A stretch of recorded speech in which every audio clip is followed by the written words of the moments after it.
So let's get on with this next session. According to the program, as you will have noticed, we were supposed to have listened to Antonio Ballesteros coming from Madrid to talk about a completely different thing. Unfortunately, Antonio wasn't able to make it. So instead, we are going to listen to Thomas Aron Karlsson, a Swedish photographer, who's come here, and he was presenting his photography yesterday, and it was really interesting. So we decided to have a go at it again with a different audience. What I will do is just to briefly introduce Thomas. This is a pretty weird encounter again because it's been so many years, right? Yeah. The two of us, we grew up together in Sweden in the early 80s. And so one of the things we did was that we spent a lot of time outdoors. And this may sound a little bit strange because of the weather in Sweden. It's not actually the best climate if you want to do outdoor activities in the winter especially. And nowadays, grown-ups, they don't go out at all. As soon as the sun goes down, they stay home and meet other people at their homes and so on and so forth. When you're a kid, however, especially if there is snow outside, there are so many potential activities, so many fun things that you can do, and it's also a very suggestive landscape with a lot of snow on it. Even without snow, the kind of darkness, which is similar to some sort of impending doom almost at those latitudes up there up north in Sweden, and they can be inspiring, and they can be so suggestive as to engender all sorts of visions and stories and games. And so Thomas today, he is going to show us some pictures that I think are very much inspired by that period in our lives when we grew up. If you can imagine a map of Europe, you see the Scandinavian countries, and you have the place where the Norwegian west coast, the only coast really, touches the Swedish west coast. That's more or less the region where we grew up, out far away from the cities, right next to a fjord, which was that was the border between the two countries. So it was a kind of a borderland. And not only a physical or let's say a national border, but a border in many different senses, I'd say. There was a mix between people coming from Stockholm. We were the children of a generation of hippies who had moved out from Stockholm in the 1970s to live in the country and to grow your own food and all the rest of that, which is coming back again, coincidentally. In more recent times, and the people who, whose families were from that region. So it was this clash between what came from the capital and what had always been there in terms of traditions, in terms of family, and all sorts of different influences. So there was this little place, which just maybe a handful of houses right on the shore of the fjord. It's called Krokstrand. That means the crooked beach. And it used to be a place where a lot of stone was shipped out of that area. A lot of granite was shipped to England. So it was, had been a commercially successful area for that reason. But when we lived there, that had ended, and nobody almost was doing anything in that area in terms of economic activities.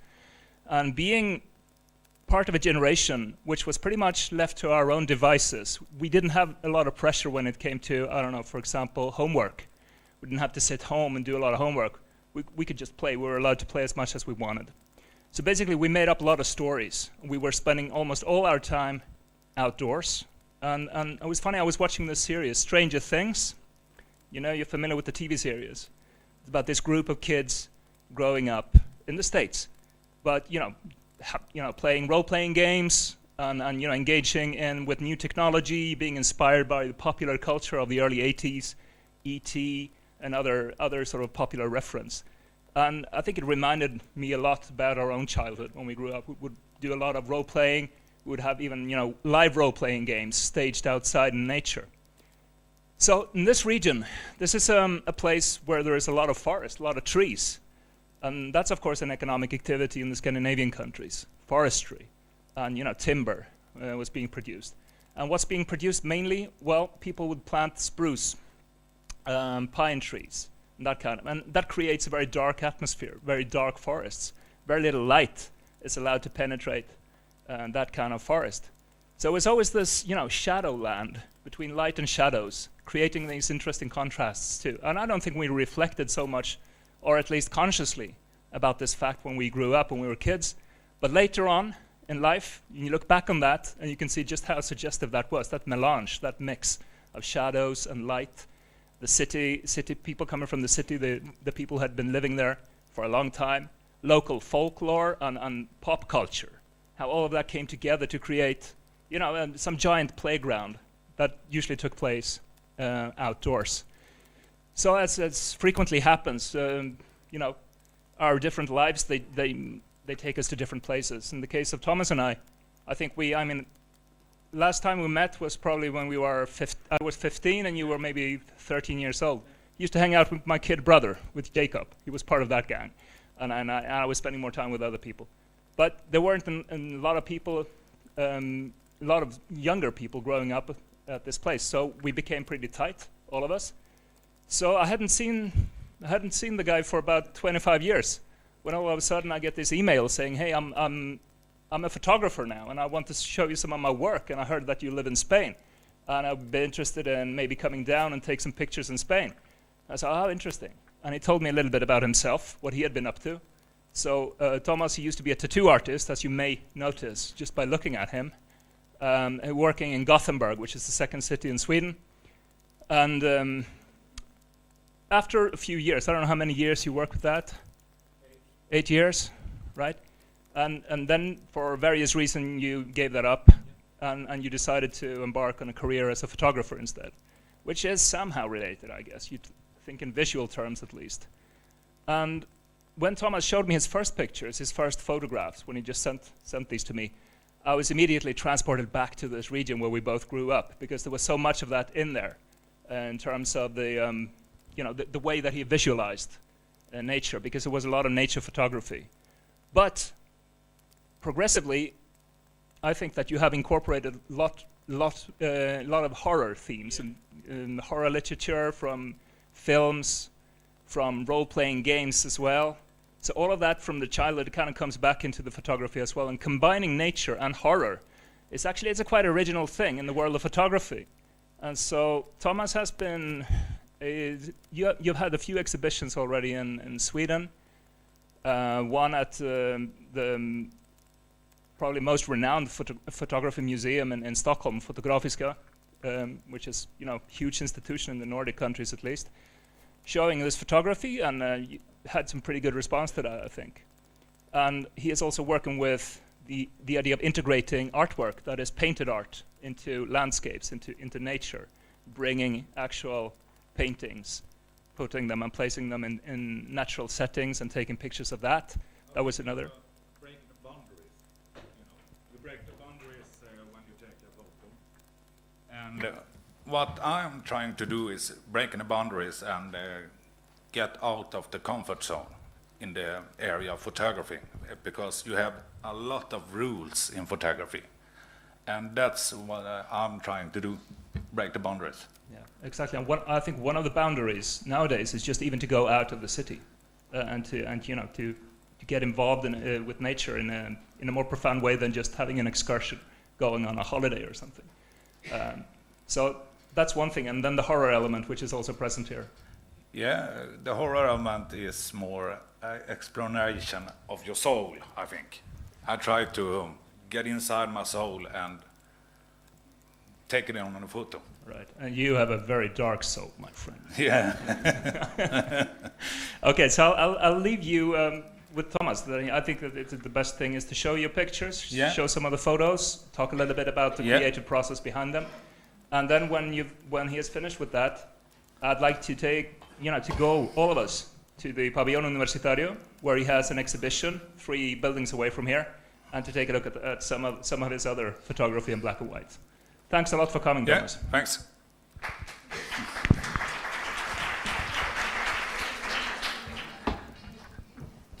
Yeah, this is quite unusual. I'm not comfort with the English language. I'm often speaks in Swedish, so yeah, sorry for that.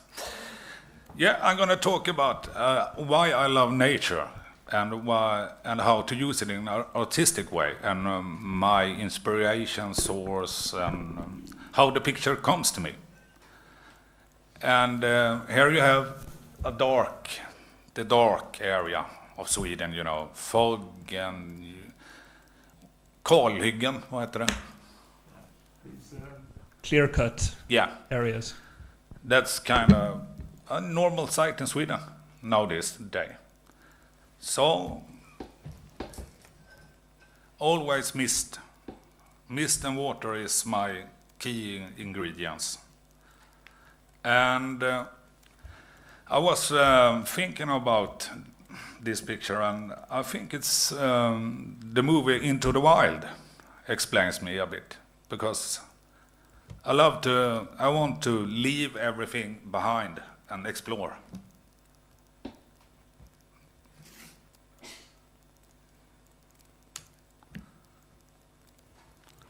Yeah, and this is a normal site in Sweden, as always. It's a lot of waterfalls, and this shows long exposure shots, and it's more photographer picture, you know. I have a lecture in Stockholm, then, and I show the other photographer this one, so this I can jump over.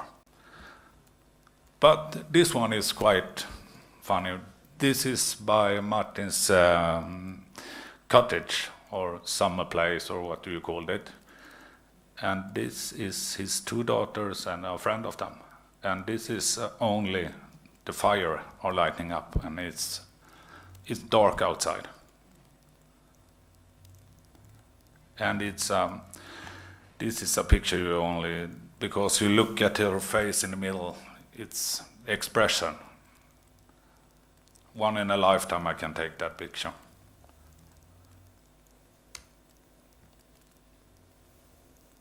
Yeah, this is my first. This image I got when my wife were laying in the bathtub and taking a bath, and I walked by her and told her, "Oh, please, can I put the sheet over your head?" And she, no.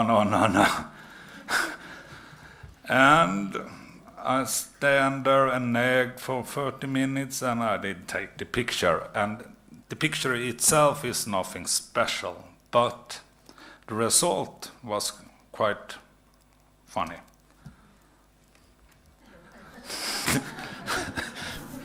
So she is on the book cover. And when you have a front picture, you need to have a back picture. And I think it was first here when Martin asked me about the picture, if we could use it. Then I started to explore and break the rules more and more, because I was on something. Then I traveled through this rural, and if you see above the monk, it's almost like a skull, 2 eyes and a nose in the middle.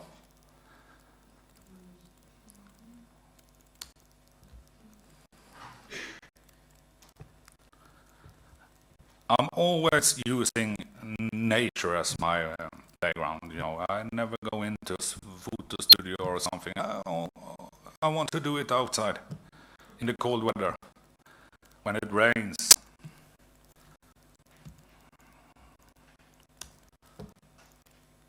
And water is life in the world, so I often use water. I love water. It's something I'm drawn to.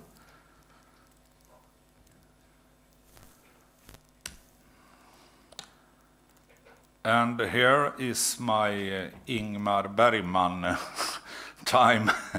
I have seen a lot of Ingmar Bergman, famous movie producer in Sweden, and he's doing big landscape sceneries in his picture, and he's playing chess with death. And so I'm trying to implicate that into my photos also.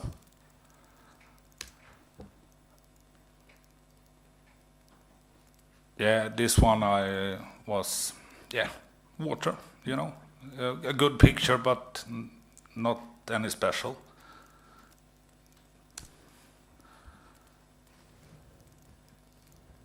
There you have the typical Swedish weather. Snow, dark, cold, windy.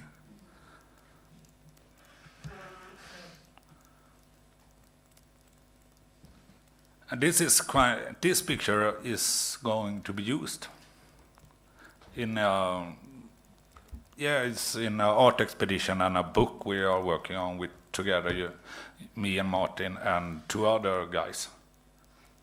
And the other guy is doing more Catholic and Christianity pictures, and I can do the dark ones.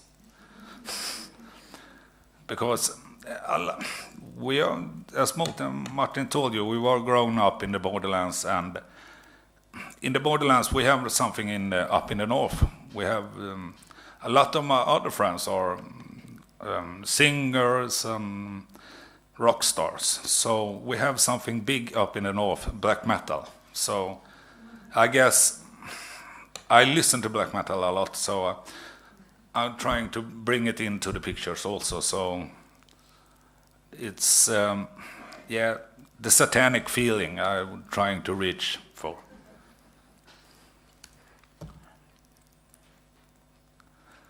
Yeah, and this, this is a river called Nossan in Sweden, and it's quite unusual river because it's going north. Not a lot of rivers in Sweden doesn't do that, so it's going north. So it's kind of cool place because you got the movement in the trees, and you have frozen the tree logs, so you have another dimension in the picture.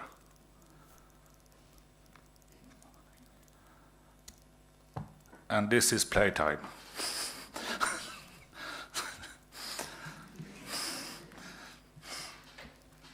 This also in Azevedo, and I think it was my first visit here. Yeah, we drank a lot of wine, got really drunk, and we started to play around in Martins liveområde.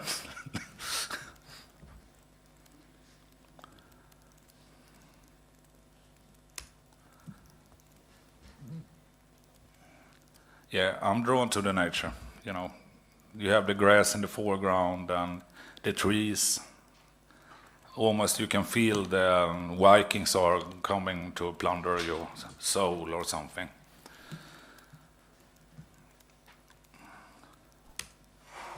This picture is quite dark on this projector, too sad, but the picture is up in the art hall.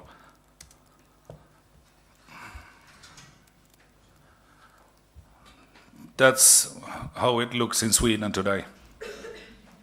A lot of snow. And it's really cold. But my kids are loving it, so they are out and playing.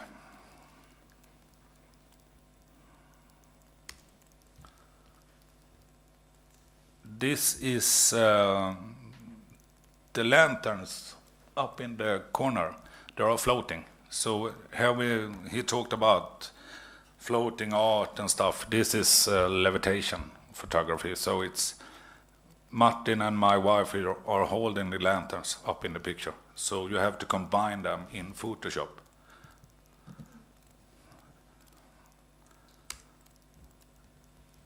Yeah, how you have the art floating in the nature.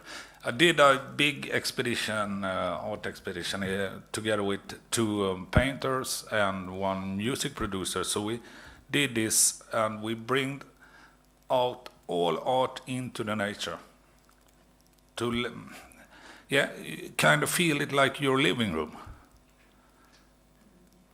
And it was really big and really expensive to do this. So, and some of the paintings are destroyed. So. They didn't stand water and thunder,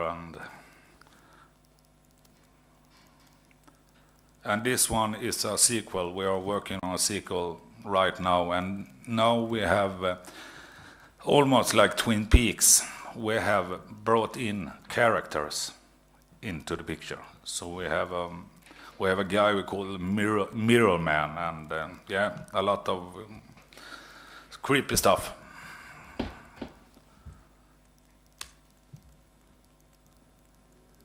This picture is from 3 weeks ago.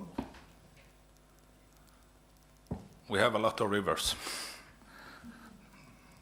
And here you can see it's the foam on the water, and you have some flowers in the foreground, and you have the sun is coming down in the trees, and you got the mist. I had another friend. We are working on an environment project, and he was underwater photographer, so he was down in the water somewhere.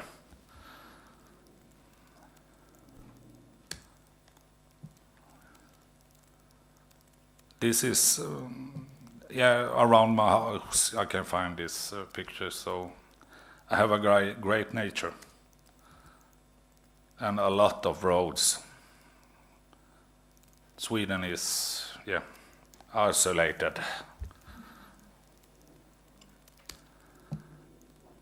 And this picture, I got the post-apocalyptic feeling. I'm thinking of after the nuclear war, and that's why I always use gas mask, because I'm into horror and after.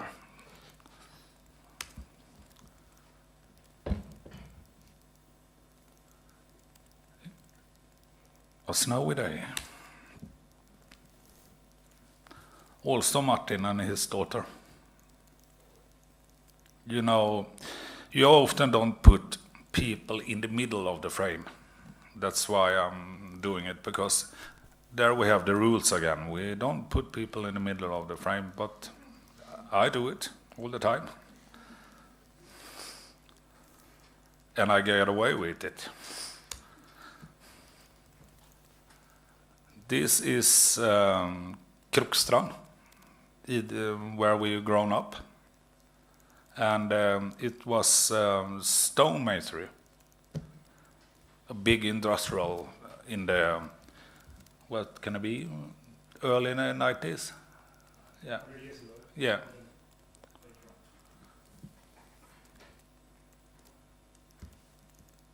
Yeah, there we have the gas mask. And this is only light source I have is the lantern, and I have a thing for gas masks. I don't know what's happening.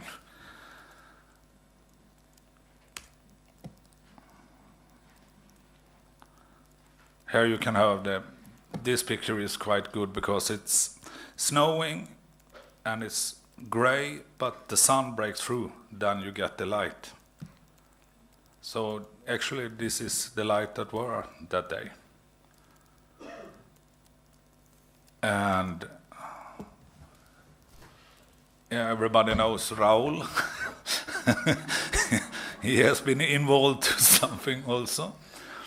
This was this summer, I guess. Yeah, it was this summer. So we invited Raoul up to Acebro, and we got Raoul drunk on wine, and he was crawling in the grass with a chain around his head.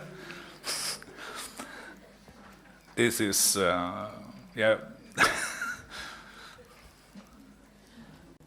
it's quite nice expression on his face. And Martin did a translation on Heinrich Himmler, and that's why he has leather boots. So, yeah.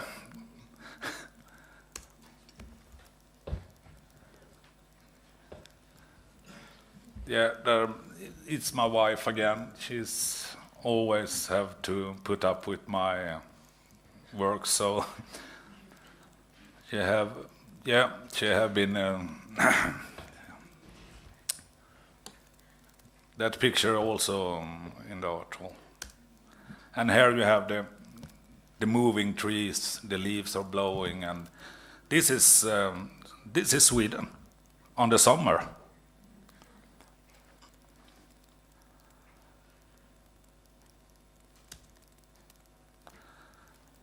And here we have another playtime. I try to use everybody I know to take.